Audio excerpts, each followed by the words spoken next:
Áno, a tam takisto potrebujete dobrý zrak, aby ste videli poriadne dátum, spotrebujte to a dátum minimálnej trvanlivosti. A v tom je veľký rozdiel. Aký? To nám už vysvetlí inžinierka Jarmila Halgašová. Ešte raz dobré ráno. Dobré ráno. Pretože sa stretávame s potravinami, spotrebujte do, minimálna trvanlivosť do, a dnes je to diskutovaná téma aj preto, že sa snažíme dostať alebo ponechať na pultoch potraviny, ktorým skončila doba minimálnej trvanlivosti. Pretože dátum spotrebujte do je úplne iný.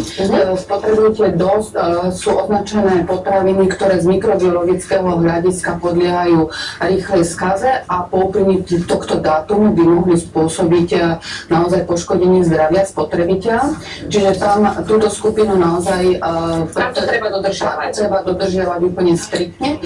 A potom sú potraviny, ktoré sú označené dátumom minimálnej trvanlivosti, a to znamená, že pri správnom skladovaní oni si minimálne dovtedy musia zachovať a oni si určite zachovávajú aj dlhšie tieto svoje vlastnosti, lebo zoberme si napríklad konzervy, konzervované ovocie aj doma, keď sú správne skladované, tak vieme, že ich nemusíme skonzumovať len za jednu zimu, skladujeme ich dlhšie.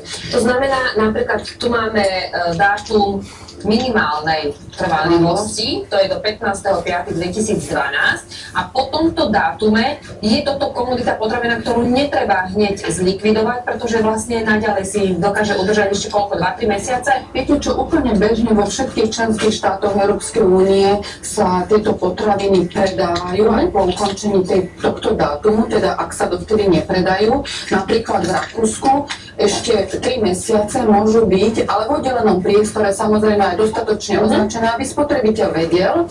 A ak sa nepredajú aj po 3 mesiacoch po tomto dátume, tak predaj je možný, ale už musia byť preukázané aj analýzy, že teda táto potravina je v poriadku. Čo sa zdravia týka, tak toto nie sú tie potraviny, ktoré by priamo ohrozovali potom naše zdravie. Keď je už napríklad to, že 15.5. bude to 15.6. Áno, to určite neohrozuje zdravie spotrebiteľa. Treba si uvedomiť, že ako tento umožnenie tohto predaja má aj sociálny rozmer, pretože sú sociálne slabšie skupiny, ktoré si určite radi tieto potraviny aj po uplynutí tohto dátumu kúpia. Ale neznamená to, že odkazujeme teraz sociálne slabšie skupiny na staré potraviny, aby to tak nevyznelo. Určite nie.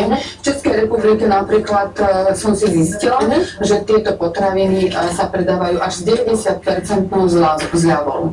Čiže naozaj je tu poskytnutá tá možnosť, aby spotrebitelia si mohli kúpiť tieto potraviny a naozaj aj šetriť peňažky. V každom prípade ušetriť peniaze a neohroziť, aj toto je jeden zo spôsobov. Ďakujeme veľmi pekne, je to téma naozaj diskutovaná. Možno sa ešte